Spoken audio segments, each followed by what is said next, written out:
2 cup கோதுமை மாவு எடுத்துக்கலாம்.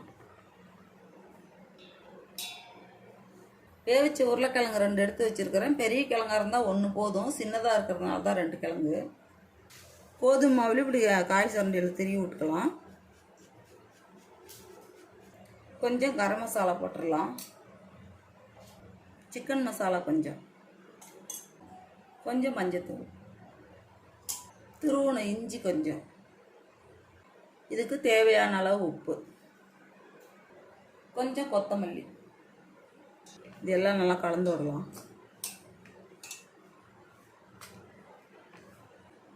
எந்த கப்பில் மாவு எடுத்தோமோ அதுலேயே 2 கப்பு தண்ணி ஊற்றலாம்.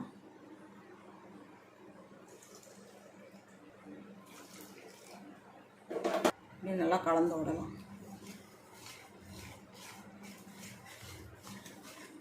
இன்னும் 1 கப் ஊற்றலாம்.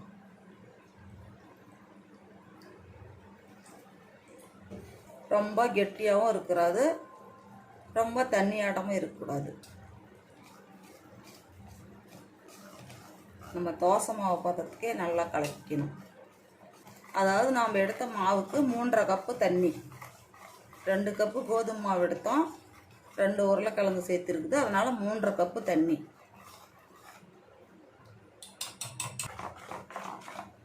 பாருங்கள், எல்லாம் கலந்தாச்சு. அதிகமாக தண்ணி ஆட்டமும் இல்லை, அதிகமாக கெட்டியாகவும் இல்லை. இந்த அளவு இருந்தாலே போதும். அப்படியே ஒரு 10 நிமிஷம் மூடி வைக்கலாம்.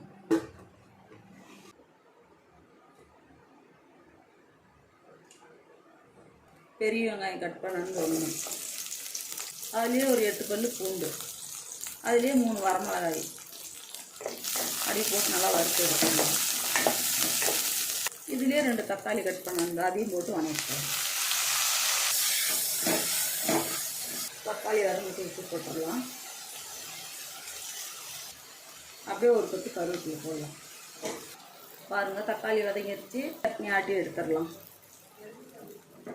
ஒரு தாளிப்பு கொடுத்துடலாம் சட்னிக்கு. இப்போ நம்ம தோசை ஊற்றிக்கலாம்.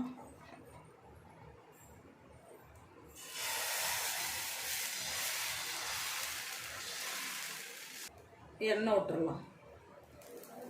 நீங்கள் எண்ணெய் வேணாலும் விட்டுக்கலாம், நெய் வேணாலும் விட்டுக்கலாம்.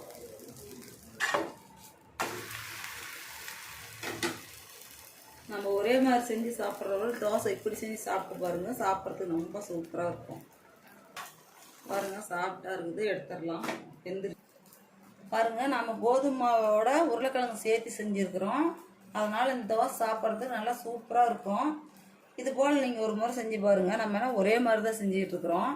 கோதுமை மாவு உருளைக்கிழங்கு வச்சு தோசை செஞ்சு பாருங்கள், அவ்வளோ சூப்பராக இருக்கும்.